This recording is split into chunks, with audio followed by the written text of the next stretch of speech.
Welcome to King's Corner. I'm your host, Christian King, and on today's episode of King's Corner, we're going to be going over our off-season rankings and breakdown, and we're starting with the NFC East. Over the next 7 days, I'll be breaking down every division. It's going to end next Wednesday. Sorry, that's 8 days, but it's going to be breaking down every division, and I want to give you who I believe had the best off-season from each division.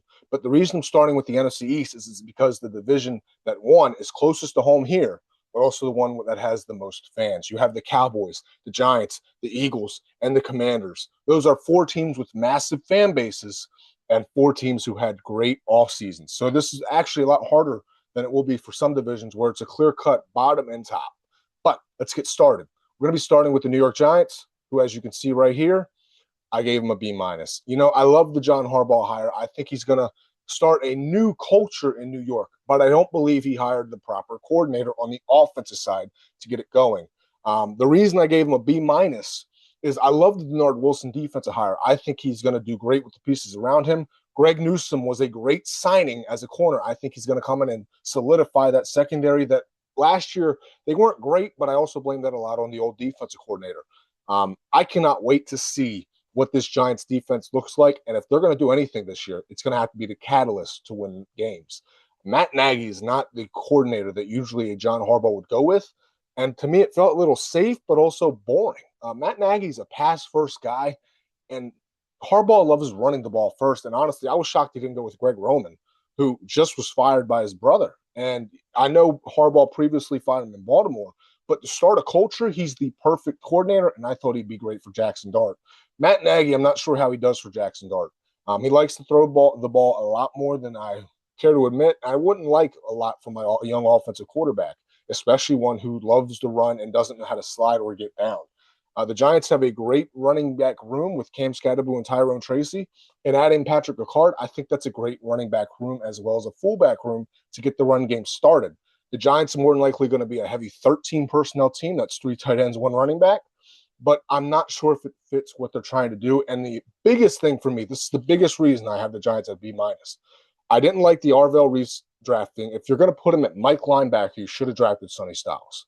Arvell Reese, to me, is a much better edge than he is a linebacker, and I'm worried about what he will be in this league if they're going to put him at Mike linebacker. Second, they didn't put enough weapons around Jackson Dart. You have Malik Neighbors, who might not even be ready for week 1 after suffering that gruesome ACL injury last year.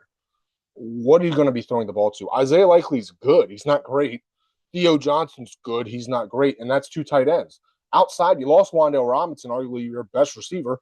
Darius Slayton couldn't catch the ocean if he was standing in it. I'm not sure what to think of this Giants team, which is why I gave them a B-. Granted, they could end up doing something that I don't see and becoming great, but I need to see it first. That's why I gave them a B-. Third place, the Philadelphia Eagles. The reason the Eagles to me are so low because I've loved a lot of the moves they've made. I've been telling you guys last week, I love where they're at. I think Jalen Hurts might thrive in this system. But what scares me, and the move I hated the most for them, was getting rid of the greatest offensive line coach in my generation and my lifetime. Jeff Stoutland should never have left that building, and you should never put yourself in a position where he could leave.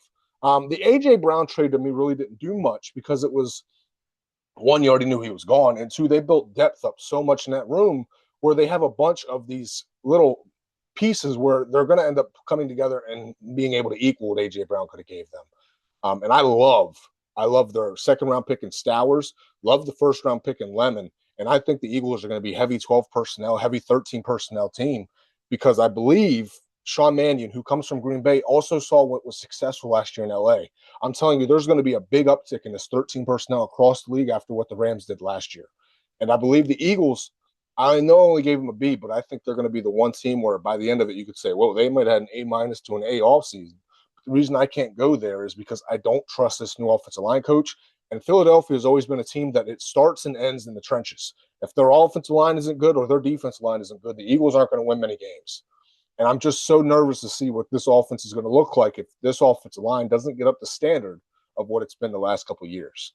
So Eagles are 3rd, Giants are 4th, 2nd place, the Dallas Cowboys. I've loved everything they've done on the defensive side. Christian Parker is going to come in and bring that Vic Fangio system that's been successful in Philly the last couple of years. And everybody looks at Dallas last year and they said their defense sucked because of the talent. I disagree. The biggest reason Dallas's defense sucked last year is Matt Eberflus was the defensive coordinator. I always remember when Matt Eberflus was in Indianapolis and fans were begging for him to get fired. And a week later, after they were begging for him to get fired, he somehow got hired as the head coach of the Bears. Nobody could believe it then. Nobody can believe it now. He's the worst defensive mind in the league that I can watch because he doesn't try to disguise everything. He just comes out and plays Tampa 2 pretty much the entire game. It's very rare you'll see Matt Eberflus play anything but cover 2 zone. He very rarely plays man. And the one game he played man last year, the Cowboys looked like a decent team. Now, I'm not saying Christian Parker is going to come in and run a bunch of man because that's not Vic Fangio's system. He's going to run something called match coverage, which is man with zone, and it's going to fit this Cowboys team much better. A lot of people don't want to admit it, but the smartest thing the Cowboys have done over the last couple of years was they got out of Micah Parsons. Supposedly, according to reports, Micah Parsons might not be ready till week 6, 7, or 8. Well, look at this Cowboys team. They have Rashard Gary, who I think is an underrated edge rusher. He's not great, but he's underrated. And they got Quinnen Williams, who's arguably one of the best defensive tackles in all football. And I cannot wait to see what he does in this new team.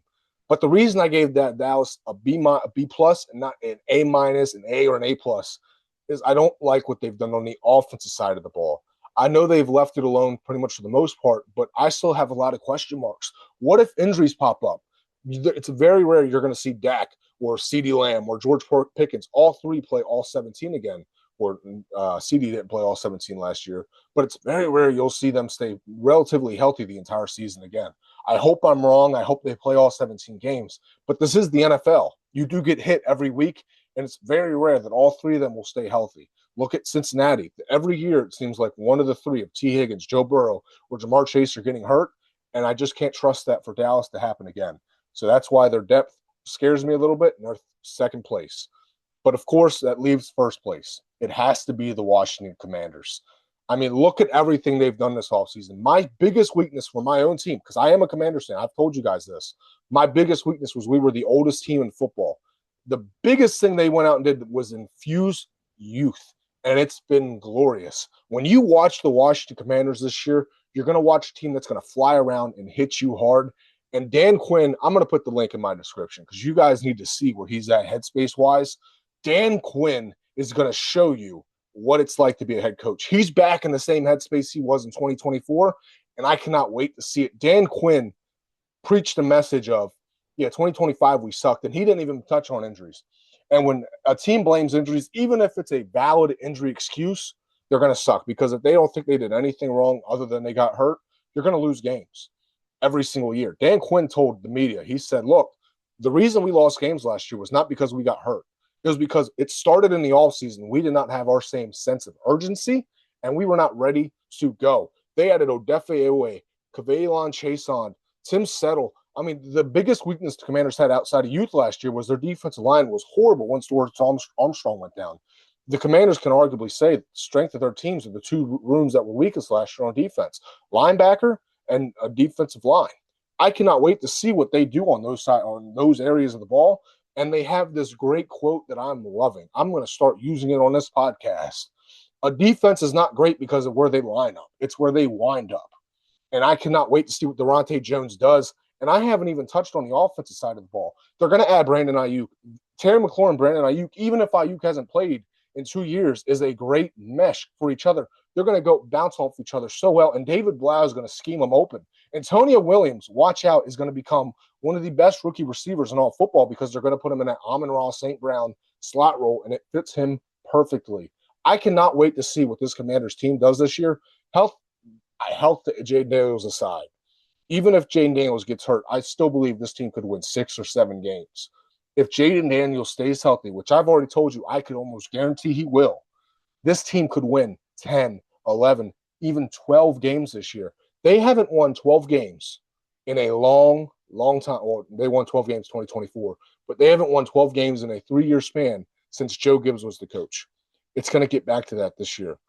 Dan Quinn is showing that he's a great coach, and it's time that people start putting respect back on his name, and I cannot wait to see what happens. But anyway, thank you so much for watching this episode of King's Corner. I hope you enjoyed what you watched. Please like, please comment, please tell me what your rankings were for the NFC East. But anyway, until tomorrow, Take care. King's Corner.